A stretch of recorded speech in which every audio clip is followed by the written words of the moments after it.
channel Bikoni. Guys, kali ini Bikoni syutingnya di rumah saja karena terkena lockdown. Gak apa ya, demi kebaikan semuanya, dan kita berdoa semoga pandemi wabah corona ini cepat beres, cepat hilang. Buat kalian di rumah yang kena lockdown juga, stay safe ya. Seperti di judul, kita bakalan nge-review Itaewon Class. Nah, sebelum itu Bikoni mau absen dulu. Siapa yang di sini belum move on sama Crash Landing on You? Yap, sama. Nah, demi mengobati belum move onnya ini, nah ada satu drama yang hits banget. Wow, debak. Nah, Itaewon Class, bener, dramanya Park Seo Joon. Mari kita bahas, oke? Jadi, Itaewon Class ini adalah drama besutan JTBC, TV kabel di sana. Based on webtoon dengan nama yang sama, Itaewon Class. Itaewon Class mendapati rating peringkat kedua di JTBC dan 6 di jajaran TV kabel. Kok bisa? Kok bisa? Kenapa? Makanya itu kita review kali ini. Park Se-roy diperankan oleh Park Seo Joon. Nah, kita bahas dulu nih pemeran di Itaewon Class. Yang jelas Park Se-roy sebagai Park Seo Joon. Kembali. Ini adalah hari kebalikan. Park Seo Joon memerankan Park Se-roy. Terus ada Kim Da-mi memerankan Jo Yi-so, Yoo Jae-myung, Jang Dae-hee, terus ada Kwon Nara sebagai Oh Soo-ah. Nah, Kwon Nara itu, as you know aja, FYI aja, for your information, anggota girl group Hello Venus. Penasaran nggak? Dilihat dari pemerannya aja udah penasaran? Nggak bikin penasaran? Belum? Oke, kita bedah satu-satu. Nah, kita bahas dulu nih karakter Park Seo Joon, si Park Se-roy ini. Nah, karakternya itu antisosial. Nggak bisa bersosialisasi, jadi dia nggak punya teman selama sekolahnya. Nah, di satu sisi dia tuh orangnya jujur, sejujur-jujurnya, gigih, teguh pendirian, konsekuen dengan apa yang dia omongkan. Dan yang paling aku suka, dia akan membela yang lemah dan yang tertindas. Park Soo, itulah Park Se-roy. Nah, kemudian gimana sih sinopsis Itaewon Class? Aku cuma bisa menyimpulkan beberapa kata saja. Park Se-roy versus Jang Dae-hee. Kok gitu? Ya gitu, Bikoni nyimpulinnya gitu. Park Se-roy versus Jang Dae-hee. Nah, awal mula ceritanya tuh Park Se-roy itu kan zaman-zaman SMA-nya tuh ceritanya pindah sekolah nih karena memang tuntutan ayahnya pindah kerja gitu. Jadi dia otomatis pindah ke sekolah juga. Nah, di hari pertama dia pindah sekolah, ada kejadian nih, dia itu ngebantuin temennya yang sedang dibully oleh Jang Geun-won. Si pembulinya itu si Jang Geun-won. Nah, sama si Oh Soo-ah udah diingetin nih Park Se-roy, gak usah ikut campur, itu Jang Geun-won, anaknya Jang Dae-hee, bosmu, bos ayahmu. Wah, tapi Park Se-roy tidak bisa, karena itu bertentangan dengan prinsip dan hati nuraninya. Yang bikin kesel apa? Yang bikin miris apa coba? Kejadian pembulian ini diketahui oleh gurunya. Miris banget. Nah, yang bikin naik pitamnya lagi, Jang Geun-won bilang sama Park Se-roy, ya Park Se-roy, peraturan di sekolah ini adalah Jang Geun-won. Wah, naik pitam Park Se-roy. Bak! Ditonjok tuh si Jang Geun-won.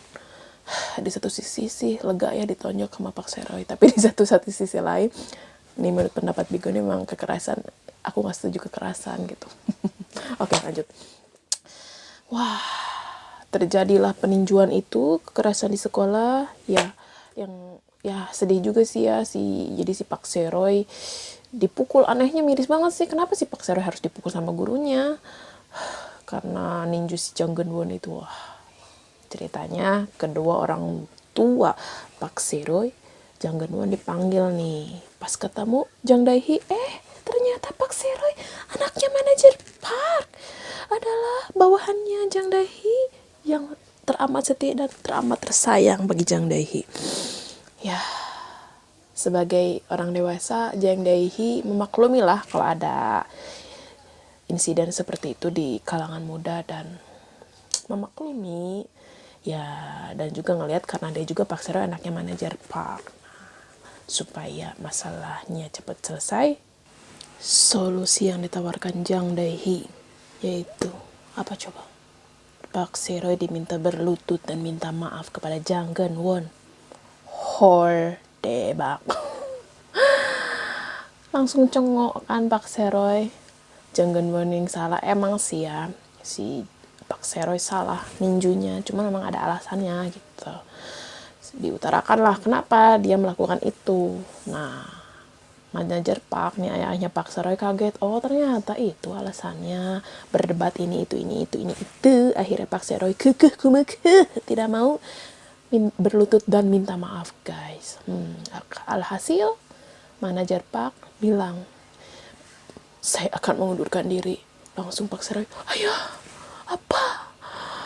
Ya, endingnya manajer Parknya out dari perusahaan Jangga, Pak Seroy-nya out dari sekolah. Tragedi di hari pertama, baru pindah Pak Seroy. Umuna, ayugu. Ya, begitulah tragedi. Nah, mulai dari situ, apa coba? Pak Seroy kehilangan ayahnya. Ayahnya itu manajer Park meninggal dalam kecelakaan tabrak lari. Emang kecelakaan tabrak lari tidak disengaja. Dan kalian tahu siapa pelakunya? Jang Geun-won. Bayangkan anak masih SMA, belum punya SIM, nabrak manajer Park. Nah, di situ ayahnya Jang Dae-hee berusaha menutupi nih kesalahan anaknya. Anaknya sih merasa bersalah, cuman kan karena dilindungi sama ayahnya yang kaya itu. Awalnya Pak Seroy nggak tahu nih kalau pelakunya adalah Jang Dae-hee, nerima aja, bersedih dan sebagainya. Ya, siapa sih yang nggak sedih bapaknya meninggal? Pak Seroy. Ceritanya sih, awalnya memang Pak Seroy nggak tahu siapa pelakunya. Ya, ternyata pelakunya ini tidak dikenal. Tetapi Oh Sung-ah ngasih tahu bahwa itu adalah mobilnya Jang Geun-won. Nah, sudah mulai ada yang bau-bau nggak sedap nih Pak Seroy ini. Langsung lah dia nyariin si Jang Geun-won. Wow, membabi buta. Tatapan matanya saja udah serem ngelihatnya. Oh Sung-ah tahu ini bakalan terjadi sesuatu. Oh Sung-ah minta bantuan detektif-detektif yang menangani kecelakaan ayahnya Pak Seroy buat nyari Pak Seroy, takut gimana gitu. Nah, ceritanya Pak Seroy nyari-nyari nih si Jang Geun-won. Diso Jang Geun-won diso nyari-nyari cuk-cak nyari kesini nggak ada kesini. Nah, akhirnya ketemu lah di hospital, di rumah sakit. Yang bikin Pak Seroy yakin bahwa Jang Geun-won itu pelakunya adalah ketika ngelihat Pak Seroy, Jang Geun-won ketakutan. Hajar. Langsung si Jang Geun-won itu minta maaf. Aku minta maaf. Minta maaf gak sih? Lupa lagi. Pokoknya mah kelihatan banget, jelas banget bahwa pelakunya adalah Jang Geun-won. Itulah kesimpulan yang dibikin Pak Seroy. Nah, Pak Seroy naik pitam, ngambil batu, mau dibunuh tuh si Jang Geun-won. Keburu detektif dan Oswa datang buat mencegahnya. Di situ ada adegan lagi, wah miris banget, kasihan, campur aduk. Akhirnya Pak Seroy ditangkap sama polisi karena percobaan pembunuhan Jang Geun-won. Wah, debak, ya nggak sih? Jang Dae-hee datang nih ke penjaranya Pak Seroy, nawarin lagi solusi. Apa coba? Hai Pak Seroy, berlutut dan minta maaf lah kau kepada Jang Geun-won. Wah, Pak Seroy nih, gerakan andalan Pak Seroy. Wah, kenapa? Ya aku ngerti kenapa gaya rambutnya kayak gitu, karena salah satu khasnya Pak Seroy. Wah, gini nih, ciri khas gayanya, megang-megang rambut. naik pitam. Ya nggak mau lah, kenapa gue yang harus berlutut dan minta maaf ke si pembunuh itu. Iya, si Jang Geun-won itu. Nggak mau lah, ceritanya dia divonis teng teng teng teng 3 tahun penjara. Dan dia, Pak Seroy, bertekad bahwa saya harus membalas dendam kepada perusahaan Jangga, Jang Dae-hee dan Jang Geun-won. Dia bertekad bakalan ngebuka restoran seperti Jangga dan mengalahkan Jangga. Keren kan impiannya? Apakah bakalan terwujud? Nah, lanjut dulu. 3 tahun nih ceritanya dia keluar dari penjara, Pak Seroy itu. Dia kan gak punya modal nih ceritanya. Nah, dia berusaha ngumpulin modal dari cara bekerja. Salah satunya nih ya, kerjanya jadi nelayan. Ya berlayar gitulah, jadi nelayan, menangkap ikan dan sebagainya. Dan itu dilakukannya berganti-ganti pekerjaan ini selama 7 tahun. Soalnya dia juga udah ngecap 7 tahun saya akan membuat restoran seperti Jangga. Dan tercapailah 7 tahun itu, dia buka restoran bernama Danbam. Deng deng deng deng deng deng. Danbam restoran di Itaewon. Awal mula Danbam itu cuma ada 2 staff aja nih, 3 termasuk si Pak Seroy. Nah, masing-masing dari staffnya Danbam itu punya histori khusus sama Pak Seroy. Nah, kita bakalan ngomongin Jo So yang diperanin sama Kim Dan Mi. Nah, sumpah teramat sumpah salfok banget sama Jo So yang peranin sama Kim Dan Mi ini, sumpah salfok. Soalnya Chang actingnya debak, keren, salfok beneran. Dan skip dulu untuk Itaewon Class. Kalau Kim Dami nextnya ada drama baru, sumpah nungguin banget. Nah, kita jelasin dulu karakter si Jo So ini. Jo So ini dia memerankan seseorang yang sosiopat. Soalnya dia di awal ceritanya aja udah diperlihatkan dia konsultasi ke psikiater karena dia itu sosiopat. Apakah benar sosiopat? Nah, dia itu hampir sama sih kayak Pak Sojun, Pak Seroy, jujur, teramat jujur, realistis. Nah, di samping itu dia itu jenius. Di sisi akademik bagus, sisi olahraganya juga bagus. Pokoknya kalau dia pengen kuliah di tempat yang oke, kerja di tempat yang oke, terpasti tercapai. Soalnya dia itu anaknya jenius. Nah, dia itu juga karakternya sangat amat pengen menang setiap dalam kondisi apapun yang berbau-bau kompetisi. Nah, ceritanya aku bisa menyimpulkan ada 4 kali pertemuan yang sangat amat berkesan dengan Pak Seroy. 4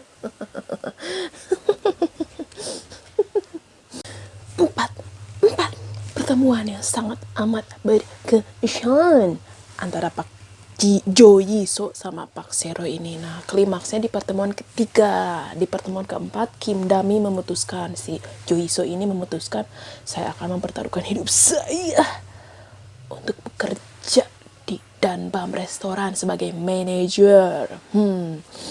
Nah, kenapa bisa sangat amat seperti itu? Karena awal mulanya memang Jo So ini sangat amat tertarik dengan Pak Seroy.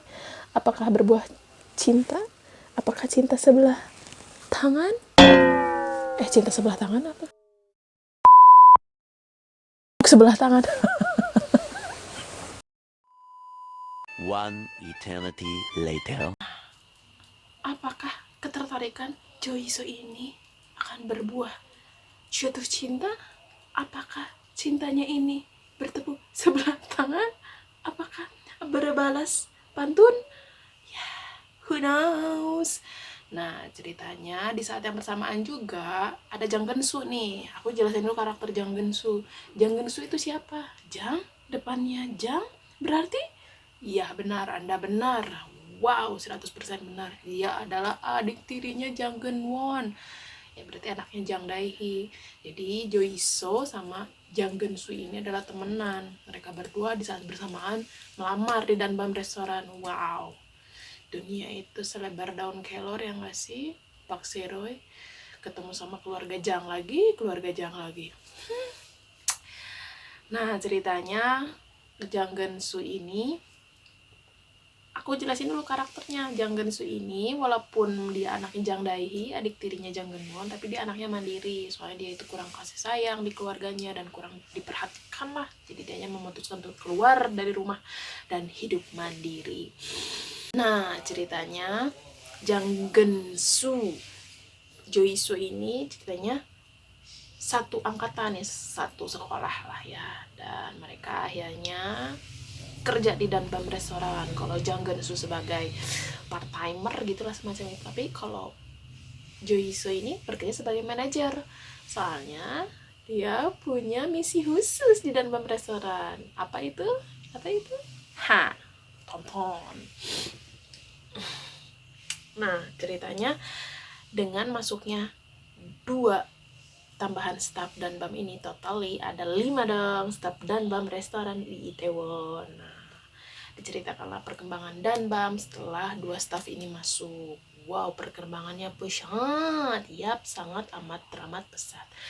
Nah, di satu sisi si Jang Dae-hee udah tahu nih, udah mengendus nih, oh itu restorannya Pak Sero itu sudah mulai ada tergelitik, rada terusik sedikit gitu, tergelitik terusik sedikit. Wow.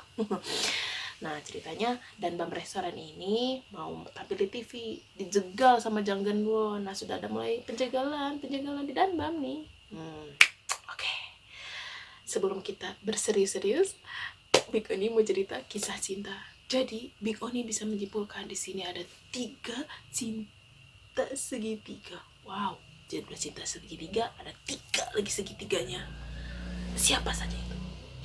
Pertama, Park Se-roy, Jo-soo, dan Oh-soo-ah. Iya, jadi Park Se-roy itu sebenarnya cinta pertamanya itu Oh-soo-ah. Begitupun sebaliknya, Oh-soo-ah itu sama-sama suka juga sama Park Se-roy, tapi terhalang perusahaan jangga. Weo, itu ke? Ya, lu cari tahu sendiri, keles. Nah, Jo-soo juga suka sama Park Se-roy. Apakah cinta bertepuk sebelah tangan? Apakah akan terbalas? Who knows. Yang kedua, Park Se-roy, Oh-soo-ah, Jang Geun-won. Nah, ternyata Jang Geun-won itu suka sama si Oh-soo-ah dari zaman-zamannya SMA itu. Wah, nggak nyangka. Ya nggak sih? Yang ketiga, Park Se-roy, Jo-soo, Jang Geun-soo. Nah, Jang Geun-soo juga suka sama si Jo-soo. Omona. Di segitiga itu terus selalu ada Park Se-roy. Iya, Park Se-roy. Iya, gerakan khasnya. Nah, oke. Kita lanjut ke yang seriusan dan yang seram-seram. Nah, ceritanya usut punya usut, Park Se-roy ternyata punya saham di perusahaan jangga. Oke, bagaimana bisa? Why? Ternyata ada satu sosok misterius dan mencengangkan yang bisa membantu Park Se-roy punya saham di perusahaan jangga. Tuguseo, siapa itu? Who is that? That is who? Nah, ternyata Park Se-roy itu full of strategi. Iya guys, jadi dia punya saham jangga dari 8 tahun yang lalu. Nah, ceritanya ketika dalam proses Danbam udah berkembang pesat, dia nambah lagi nih investasi di jangganya. 600 juta won gitu. Ya, pokoknya segitulah ya. Pada saat itu, Jang Dae-hee tahu, what? Park Se-roy punya saham miliaran di jangga.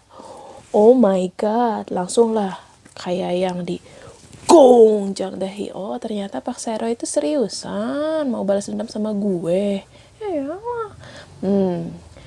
Karena kenapa dia sampai terang-terangan nih buka langkah bahwa saya punya. Jadi ketahuan kan dia punya saham di jangga. Soalnya itu adalah misi. Jadi taktik dia supaya salah satu taktik nih supaya dia bisa bekerja sama salah satu direktur Kim Min Jung di perusahaan jangga buat menjatuhkan Jang Geun-won sama Jang. Oke nih. Nah, ceritanya sesudah dari situ Jang Dae-hee sadar nih, oh Park Se-roy tidak main-main rupanya dia ya. mulailah langkah-langkah licik suricik punya Jang Daehi buat menjatuhkan Danbam. Langkah pertama, gedung tempat bertarungnya Danbam dibeli tuh sama si Jang Daehi. Eits, tapi nggak bisa, dibeli lagi sama si Pak Seroy. Wah, debak itu pokoknya adegan terwow lah, salah satu adegan terwow di Itaewon Class. Yaps. Nah, kemudian akal bulusnya si Jang Daehi yang licik terlicik ini, licik suricik ini, nambah lagi. Direkrut si Jo Iso sama supplier buat makanan di Danbam. Ini adalah lika-liku pertempuran Jang Daehi sama Pak Seroy. Nah, kalau aku bisa bilang sih, perekrutan Jo Iso itu adalah salah satu tragedi mulainya keruntuhan si Jang Geun-won. That's why, karena berakhir dengan pemukulan Jo Iso oleh Jang Geun-won. Nah, ini tuh ternyata si Jo Iso ini licik juga nih, menjebak si Jang Geun-won. Dan akhirnya berakhir kekerasan terhadap Jo Iso. Nah, ditangkaplah sama Pak Seroy and team, yaitu direktur Kim Min Jung sama ada satu sosok misterius itu loh. Misterius itu. Buat menjatuhkan Jang Geun-won sekaligus Jang Daehi sebagai pimpinan perusahaan Jangga. Apakah berhasil Pak Seroy and team mengalahkan Jang Daehi sebagai pimpinan Jangga? Oh, ternyata ini adalah baru pertengahan, guys. Masih panjang perjalanannya itu. Nah, kalau gitu, Tony sampai di sini dulu untuk review Itaewon Class ya, guys. Sisanya kalian nonton sendiri yo. Jangan lupa subscribe, like, comment, and share.